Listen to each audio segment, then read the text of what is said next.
Assalamualaikum warahmatullahi wabarakatuh, sahabat RSA yang ada di rumah. Senang sekali, saya Ivan Julianto kembali lagi bersama program RSA Menyapa yang akan membersamai sahabat RSA yang di rumah. Kita akan ngobrol, kita akan diskusi pintar. Apa tema kali ini? Adalah cari tahu yuk cara penggunaan antibiotik yang benar.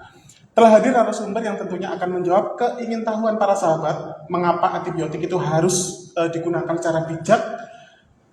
Nanti akan kita bahas bersama beliau sebagai apoteker Rumah Sakit Hasyim Asy'ari, ialah apoteker Zihni Rihadatul IC, Sarjana Farmasi. Bagaimana, apa kabar? Alhamdulillah baik. Ini panggilannya apa ini?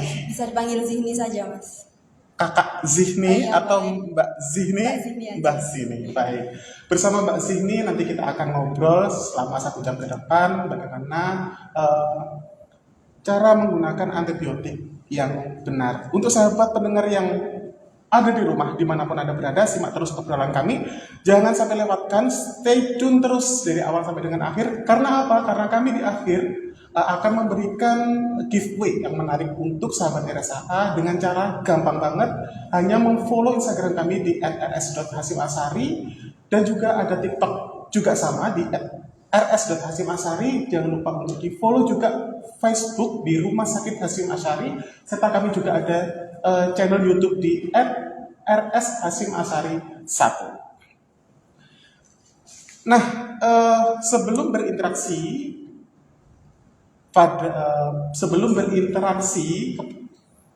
dengan pendengar atau sahabat RSA yang di rumah, kita akan sekilas atau secara ringkas membahas apa sih antibiotik itu.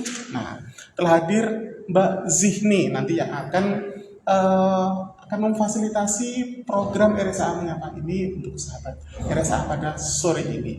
Dan jangan lupa, kalaupun sahabat RSA punya kritik atau punya masukan, program apa sih yang ingin dimasukkan dalam program RSA Menyapa, bisa sertakan di kolom chat atau di direct message. Oh, minggu depan saya ingin mau dibahas dong tentang stunting, misalnya seperti itu ya. Bisa langsung, bisa langsung di DM. Oke. Mbak Zihni, gitu manggilnya Mbak Zihni ya. Mbak Zihni, antibiotik itu apa sih? Sebenarnya gini, kalau kita bahas tentang antibiotik. Betul. Antibiotik itu adalah sebuah agen yang memang sengaja dibuat untuk membunuh suatu infeksi bakteri. Yang dimana dulunya antibiotik itu diperoleh dari mikroorganisme lain seperti jamur, seperti itu, Mas. Antibiotik ini memang dikhususkan untuk infeksi bakteri. Jadi dia tidak bisa membunuh infeksi seperti virus, lalu tidak bisa membunuh infeksi cacing, karena memang benar-benar dikhususkan untuk untuk bakteri saja seperti Berarti itu. beda ya, Mbak, untuk penanganannya ya. Kalau misalnya beda. karena virus, kemudian karena cacing, itu beda, bukan antibiotik berarti Iya, untuk kalau penanganan. misalkan ini ada pasien yang terkena, dokter mendiagnosis dia terkena virus A gitu ya, berarti agen yang diberikan itu harusnya antivirus, bukan antibiotik Bukan seperti antibiotik. itu. Karena antibiotik ini memang ditujukan untuk infeksi bakteri seperti itu. Oke, berarti hanya untuk mikroba. Iya, untuk Iya, mikroba, benar mikroba, sekali. ya. Iya, benar, Mas.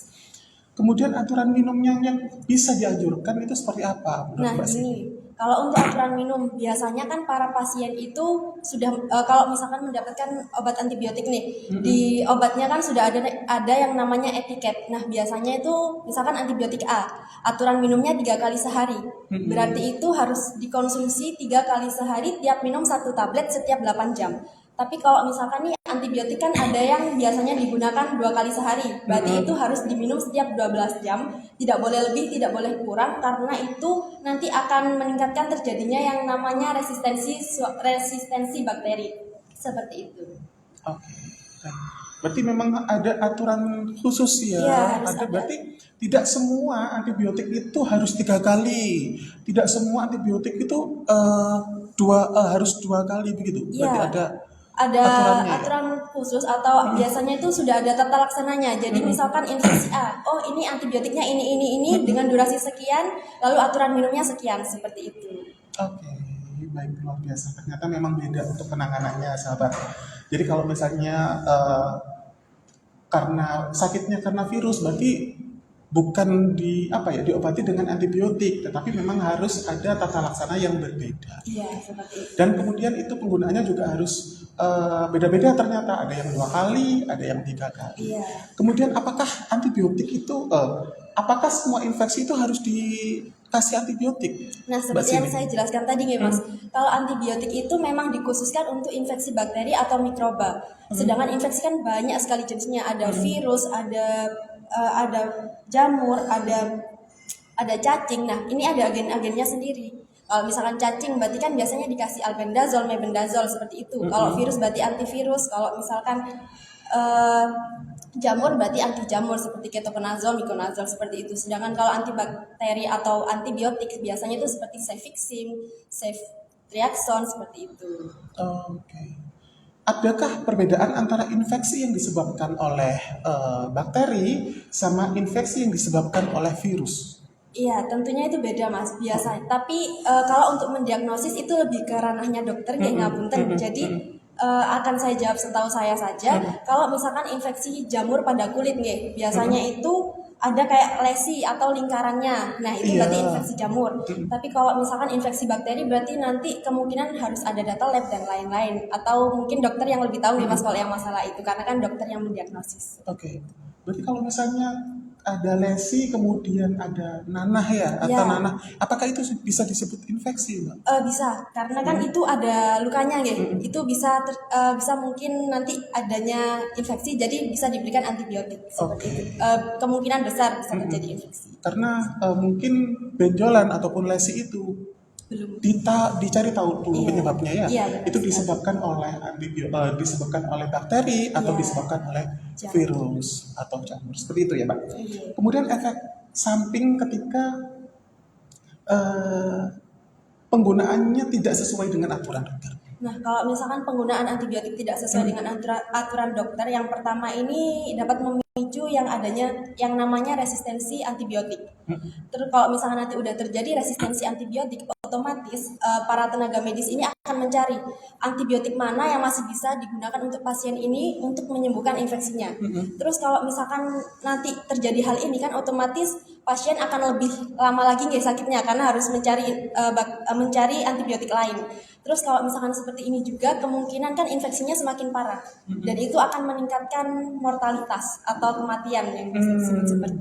Iya, berarti memang ada ada efeknya ke resistensi, berarti Iya. kebal terhadap antibiotik begitu maksudnya? Iya, bakterinya yang oke. kebal bakterinya yang kebal untuk antibiotik itu. Berarti memang harus diperiksa lebih lanjut untuk Iya. menentukan jenis antibiotik yang lain. Iya, benar sekali Mas. Iya, oke. Nah, antibiotik itu boleh nggak dimanfaatkan untuk ibu hamil? Dari sisi sisi apoteker nih. Iya. Ya. Sebenarnya gini, kalau untuk keamanan antibiotik bagi ibu hamil itu dibagi menjadi 5 bagian, Mas. Jadi yang pertama kategori A. Kategori A ini yang paling aman sendiri, tapi sayangnya tidak ada antibiotik yang menempati kategori A. Jadi Seperti apa itu? kategori A itu kan karena nggak ada, nggih. Jadi tidak ada antibiotiknya di sini. Kalau kategori A ini paling aman sendiri sebenarnya. Terus yang kedua itu kategori B. Kategori B ini dia sudah dilakukan uji pada hewan. Itu masih boleh digunakan ibu hamil kalau untuk contohnya itu seperti golongan amoksisilin, penisilin seperti itu.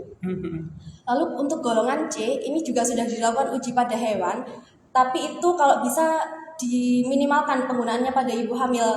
Harus dilihat dulu bahwa manfaatnya ini harus lebih besar dibanding resikonya, seperti itu Mas. Kalau misalkan manfaatnya memang lebih besar boleh, tapi kalau misalkan resikonya lebih besar lebih baik dihindari saja.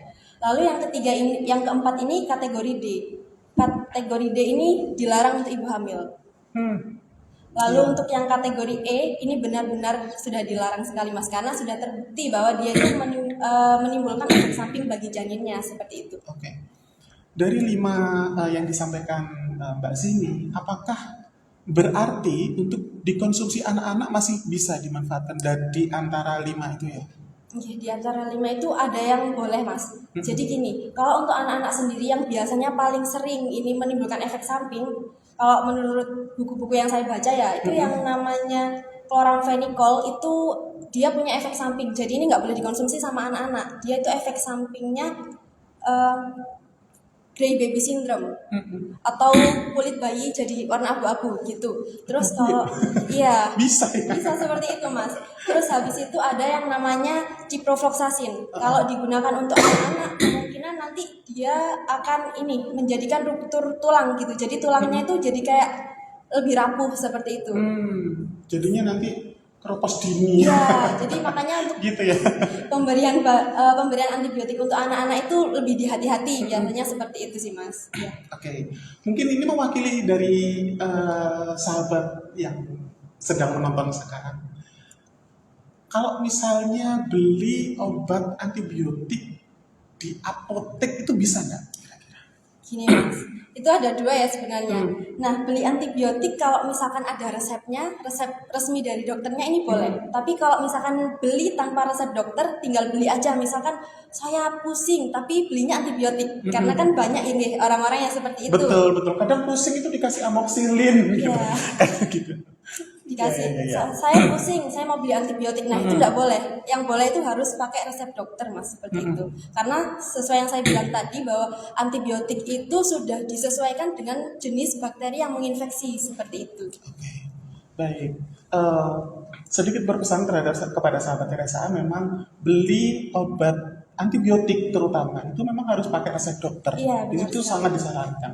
Kenapa? Karena di setiap antibiotik itu tadi sudah disampaikan dosisnya beda-beda. Ada yang 3 kali, ada yang 2 kali, dan kemudian penggunaan antibiotik setiap penyakit itu mungkin beda.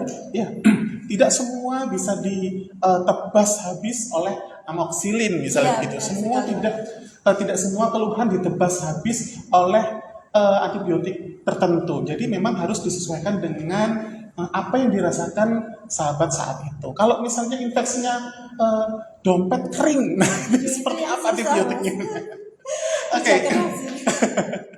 Oke, mengingatkan sahabat Teresa yang ada di rumah, dipersilakan untuk memberikan pertanyaan melalui kolom chat. Jangan lupa di-share, di-like, di-subscribe semua media sosial kami. Ada Facebook, ada TikTok, ada Instagram, juga ada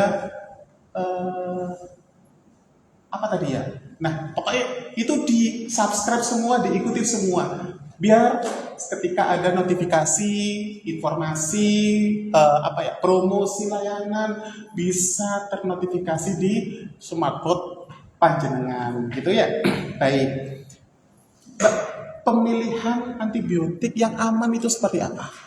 Pemilihan antibiotik yang aman. Jadi yang pertama, kan tadi antibiotik itu disesuaikan dengan bakteri yang menginfeksinya. Kalau misalkan ISPA, berarti itu sudah ada. Nanti antibiotiknya ini. ISPA itu apa, Mbak? Mungkin sahabat Teresa nggak paham. Oke. Kalau ISPA itu infeksi saluran pernafasan bagian atas, gitu. Batuk. Ya beda Mas. Oh, beda ya? Jadi kalau batuk sama pilek itu beda sama ISPA. Oke. Kalau Bisa diperhatikan ya sahabat Teresa, karena ini ilmu, jadi memang banyak istilah-istilah yang mungkin kurang familiar terhadap panjenengan semua. Kalau batuk sama pilek itu tidak memerlukan yang namanya antibiotik. Sedangkan kalau misalkan infeksi saluran pernafasan bagian atas itu memerlukan yang namanya antibiotik. Nah, kalau misalkan batuk sama pilek itu cuma memerlukan obat-obatan buat meringankan gejalanya saja. Seperti itu. Kalau misalkan infeksi bakteri kan harus pakai antibiotik ya, sesuai tadi yang sudah saya sebutkan. Seperti itu. Iya, betul. Memang masyarakat itu terkadang memang salah kaprah gitu. Kadang kakinya bengkak, ketusuk jarum, itu misal ya ketusuk paku, dibelikan antibiotik sendiri. Kemudian kakinya bengkak karena kesandung, dibelikan amoxicillin. Padahal itu belum tentu benar. Lebih baik datang ke rumah sakit RSUD Asyari karena kita ada polimedical check up setiap hari Senin sampai dengan Sabtu jam 7 sampai dengan jam 8 malam. Ataupun kalau misalnya di luar itu kami IGD buka 24 jam sahabat. Jadi setiap keluhan dari sahabat yang dirasakan kurang nyaman terhadap body, terhadap tubuh sahabat bisa langsung datang ke rumah sakit RSUD karena kami siap melayani segala permasalahan kesehatan sahabat. Oke, Mbak, dampak buruk nih. Kita sekarang bicara tentang dampak buruk jika tubuh sudah kebal. Ini apa yang dilakukan? Sebenarnya bukan tubuhnya yang kebal, tapi Ah. bakterinya yang Ah, kebal. ya, bakterinya yang kebal. Ya, seperti yang sudah saya jelaskan di awal tadi ya Mas, kalau misalkan bakterinya kebal, otomatis kan itu yang namanya resistensi bakteri. Bakterinya jadi kebal terhadap yang namanya antibiotik. Kalau misalkan bakterinya kebal, otomatis kan nanti yang saya bilang tadi bahwa para nakes, dokter ataupun yang lain itu pasti mencari-cari mana antibiotik yang sesuai untuk pasien ini. Iya. Itu bisa nanti dilakukan kayak tes kultur di lab dan itu pasti prosesnya lama. Otomatis nanti morbiditas atau yang namanya biaya itu meningkat. Iya. Terus lagi juga yang tadi mortalitas. Kalau pasiennya tidak segera diberikan antibiotik, otomatis nanti infeksinya bisa semakin menyebar. Kalau misalkan semakin menyebar nanti akan membahayakan ke pasiennya dan kemungkinan bisa terjadi kematian seperti itu. Dampak buruk sama Iya, dengan kematian benar ya. sekali. Baik. Itu karena mungkin hanya karena antibiotik penggunaannya yang kurang tepat sahabat. Iya. Hanya karena itu bisa menyebabkan kematian karena butuh proses memang, tapi memang sangat tidak disarankan sahabat membeli obat terutama antibiotik secara bebas. Datang aja ke rumah sakit Iya, saja. benar sekali. Nanti bisa ketemu sama Mbak Zini nih di petugas farmasi kita gitu. Ya. Kemudian cara mencegah sekiranya biar tidak terjadi resistensi, Mbak.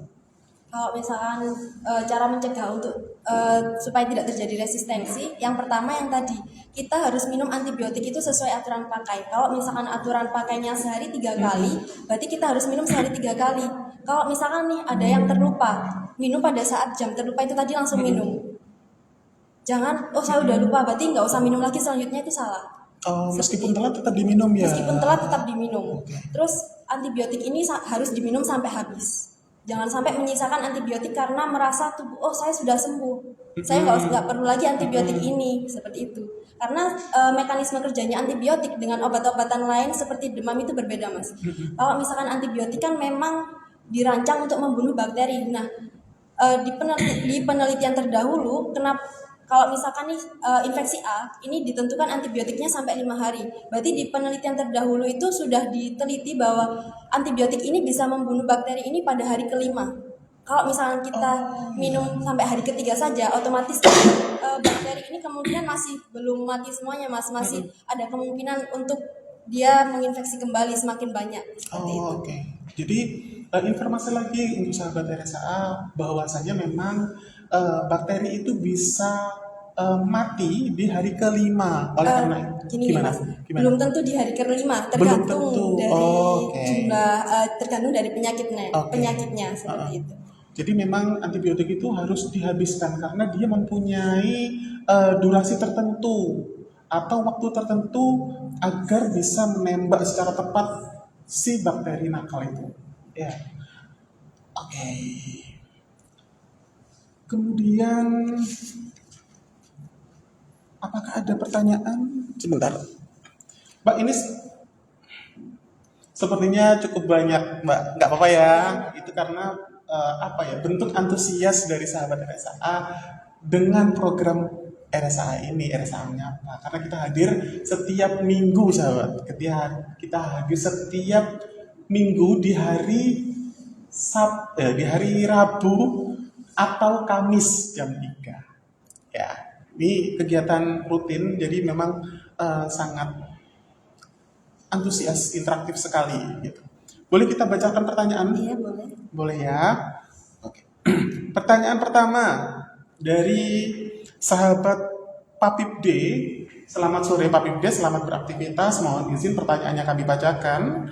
Izin bertanya, Mas Mbak, bagaimana cara menggunakan antibiotik pada pasien dengan alergi atau sensitif terhadap antibiotik tertentu? Dan apakah antibiotik dapat mempengaruhi kinerja obat lain? Seperti itu. Mungkin bisa dijawab. Iya, baik. Saya akan jawab pertanyaan dari sahabat Papip D. Ya, kalau misalkan nih terjadi alergi, tergantung alerginya ini seperti apa. Dan kalau misalkan sebelumnya sudah tahu kalau kalau minum antibiotik misalkan ceftriaxone saya alergi, berarti nanti pada sakit selanjutnya itu harus bilang ke dokternya. Kalau misalkan sakit selanjutnya, tapi jangan sampai misalkan bilang ke dokternya, dokter saya ada alergi pada obat ini. Jadi nanti pasti dokternya akan mengganti ke obat yang lain seperti itu. Lalu untuk selanjutnya itu ini ya Mas, tadi pertanyaannya apa? Duh. Ada interaksi nggak dengan obat yang lain? Iya. Ya, jadi kalau masalah interaksi Gak apa-apa. Nanti adakah interaksi atau kontraindikasi sama obat yang lain gitu Mas? kalau masalah interaksi itu sebenarnya banyak sekali. Jadi karena berbagai macam interaksi nih, jadi tergantung obat yang didapatkan ini apa. Jadi kalau untuk menghindari adanya interaksi, lebih baik diminum 1 jam atau 2 jam dengan obat yang lain, jadi dijeda seperti itu. Oke. Tapi untuk memastikan, jadi pada saat pengambilan obat itu bisa nanti tanya ke apotekernya, Mbak, apakah obat ini ada interaksi ya dengan obat yang ini, seperti itu. Pasti nanti akan dibukakan di bukunya, karena itu bukunya beribu-ribu, jadi kita juga tidak hafal untuk interaksinya, ngapunten seperti itu. Oke. Terima kasih sahabat Pak Bide atas pertanyaannya. Semoga ini bisa terjawab. Kalaupun memang pertanyaan kurang jelas, bisa disampaikan lagi pertanyaannya di kolom chat live Instagram kami. Mbak, ada nggak sih tanda-tanda secara visual kalau misalnya seseorang itu resisten terhadap antibiotik? Kalau tanda-tanda secara visualnya sih tidak ada Mas, karena kan itu gimana gitu dari dalam tubuhnya, jadi nggak bisa diketahui secara visual seperti itu. Baik. Jadi harus kita bisa tahu resisten itu karena misalkan dia minum antibiotik hari ini minum metronidazole. Minum metronidazole udah sesuai dengan aturannya, sudah sesuai cara pakainya, tapi ternyata tidak sembuh. Nah, ini kemungkinan bisa terjadi resistensi seperti itu. Oke. Karena ini ya, berarti melihatnya dari sisi kok saya minum antibiotik tapi kok pancep. Ya. Gitu mungkin ya dilihatnya dari Tapi itu situ. juga perlu dilakukan observasi terlebih dahulu Mas. Jadi Betul. tidak bisa langsung berarti ini resisten, itu nggak bisa. Konsultasi aja ke rumah sakit Yasin Sari Wali Medical Check Up setiap hari Senin sampai dengan Sabtu jam 7 sampai jam 8 malam. Banyak program-program promosi-promosi dari Medical Check Up. Apa aja bisa dicek di sosmed kita semua. Insya Allah nanti di situ promosi-promosi ataupun layanan-layanan apa aja lengkap kita ada di situ. Baik, untuk pertanyaan selanjutnya dari sahabat Mensipit. Luar biasa, ini sepertinya sahabat Mensipit ini sering menonton nih, sering menyimak. Baik, Assalamualaikum Kak. Waalaikumsalam. Mau tanya dong, kenapa obat antibiotik itu harus dihabiskan? Jika tidak habis, apakah efeknya? Baik. Tadi memang sudah disampaikan oleh narasumber kita, mungkin saat itu sahabat Mensipit ini lagi ngambil cemilan, jadi ketinggalan pertanyaan atau ketinggalan informasi dari narasumber. Mungkin bisa disampaikan ulang. Iya baik, akan saya jawab pertanyaan dari Sahabat Mensipit. Mensipit. Jadi kenapa sih antibiotik itu harus dihabiskan? Yang pertama, itu dapat memicu terjadinya resistensi antibiotik. Resistensi antibiotik itu bakteri dalam tubuh kita itu menjadi kebal terhadap suatu antibiotik itu. Lalu kalau misalkan nanti sudah terjadi resistensi antibiotik, nanti efeknya itu bisa sampai dengan kematian ataupun sampai dengan memperpanjang lamanya perawatan di rumah sakit seperti itu. Oke. Baik, semoga terjawab untuk sahabat Mensipit bisa menyertakan sanggahan kalau misalnya memang kurang jelas bisa disampaikan ulang atau mungkin ada pertanyaan lain bisa juga disampaikan di kolom chat. Baik, ini ada luar biasa. Ini mungkin sahabat atau kerabat dari narasumber kita. Ini disapa nih dari _Nirman R. sahabat Nirman R. Apoteker cantiknya RSH nih. Terima kasih. Loh kok saya yang jadi terima kasih? Terima kasih. Memang benar-benar cantik. Petugas-petugas kami cantik, petugas-petugas kami masih muda, bertalenta semua.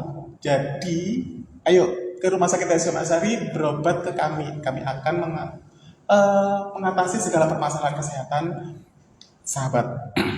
Baik, Ini ada pertanyaan lagi nih dari sahabat Ayu Putri Les. Mohon izin sahabat Ayu, saya bacakan pertanyaannya.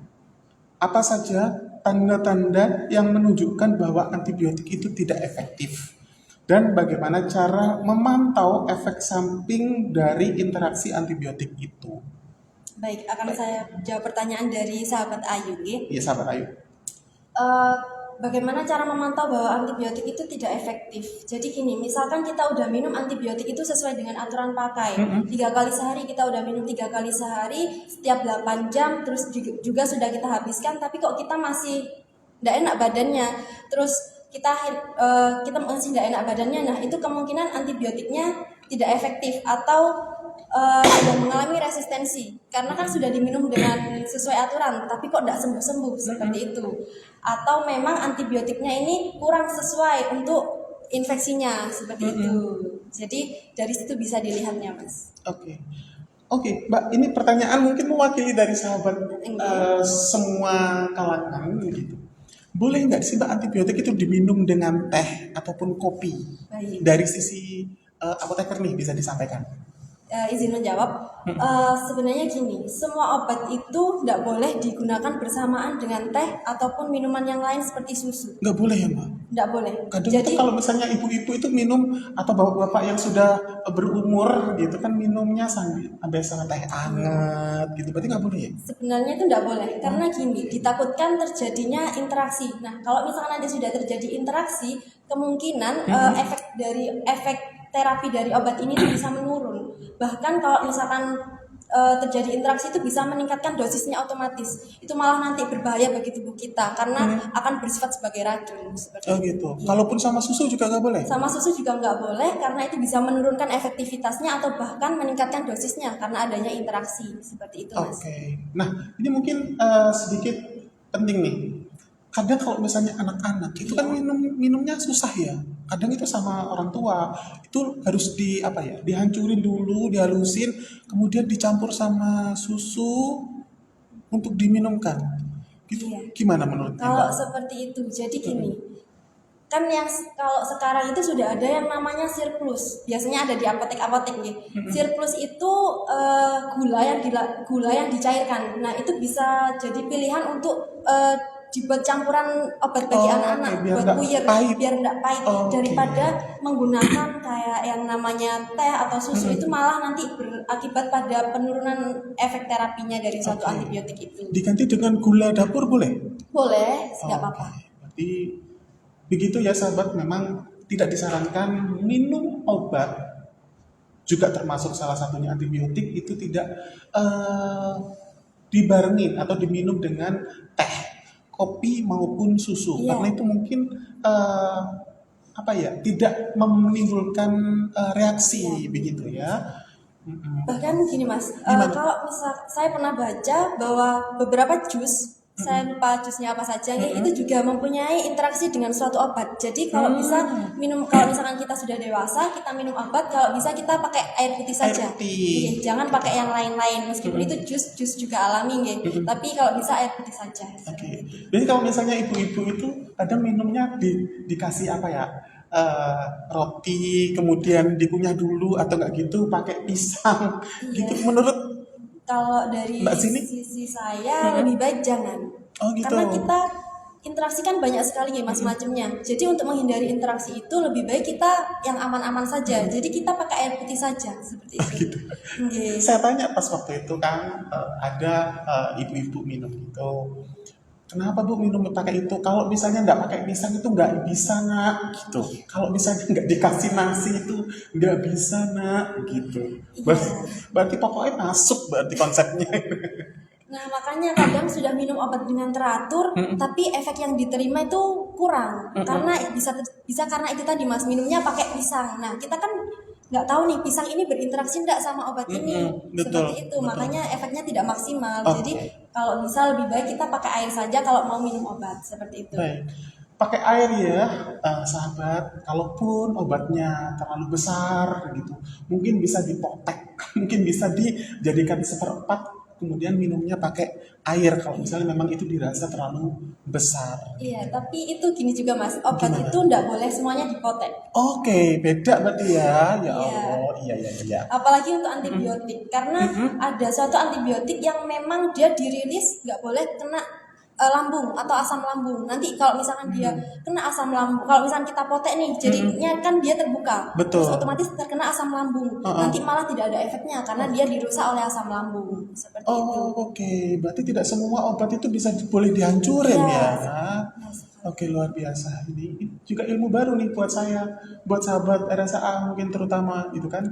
Bahwasanya memang tidak semua obat itu bisa dihancurkan. Kalau misalnya mau menghancurkan gimana? Bisa konsultasi Iya. ke hotline RSA. Nah, di 08222 43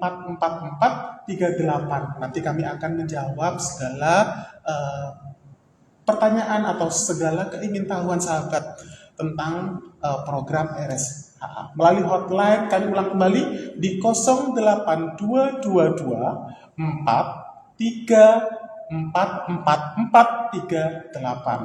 Disiapkan alat tulisnya, nanti akan kami bacakan lagi gitu. Baik, ada pertanyaan masuk ini luar biasa nih. Saya bacakan lagi nih. Dari sahabat Mita SNTI. Terima kasih sahabat Mita, selamat beraktivitas. Semoga sedang dalam keadaan yang sangat bahagia pada sore ini. Assalamualaikum, mau bertanya, kalau saat diresepkan dokter antibiotik lalu lupa minum selama beberapa hari, apakah tetap dilanjutkan minumnya saat ingat tetapi badan sudah kondisi enak gitu? Mungkin bisa direspon. Baik, saya akan menjawab pertanyaan dari sahabat Mita. Sahabat Oke? Mita. Kalau misalkan kita udah lupa beberapa hari ini tetap diminum atau enggak? Kalau sesuai dengan aturannya itu seharusnya diminum. Karena apa? Meskipun badannya udah merasa sehat nih, tetap harus diminum karena kan kita tidak tahu bahwa bakteri yang ada di dalam tubuh kita ini hanya melemah atau sudah mati. Jadi harus benar-benar dihabiskan untuk antibiotik itu. Seperti itu. Berarti memang harus dihabiskan, Iya, betul-betul harus. dihabiskan ya. Benar sekali, Mas. Meskipun lu sudah lupa 2 hari atau 3 hari, ketika Iya. ingat dilanjutkan. Iya, benar sekali. Dan berdoa saja semoga tidak terjadi yang namanya resistensi seperti itu, ya. Iya. Oke. Ilmu juga nih buat saya nih. Bahwasanya memang kalau lupa 1 hari 2 hari itu tetap harus dihabiskan. Karena terkadang saya melihat obat itu dalam satu strip itu hanya tersisa 3, hanya tersisa 4 begitu. Karena itu mungkin suatu kelupaan yang kemudian berkelanjutan dan akhirnya males mau minum gitu karena merasa dirinya sudah Sehat. sehat. Baik, luar biasa untuk pertanyaan sahabat Mita. Oke. Kembali lagi kita sampaikan jawab dari.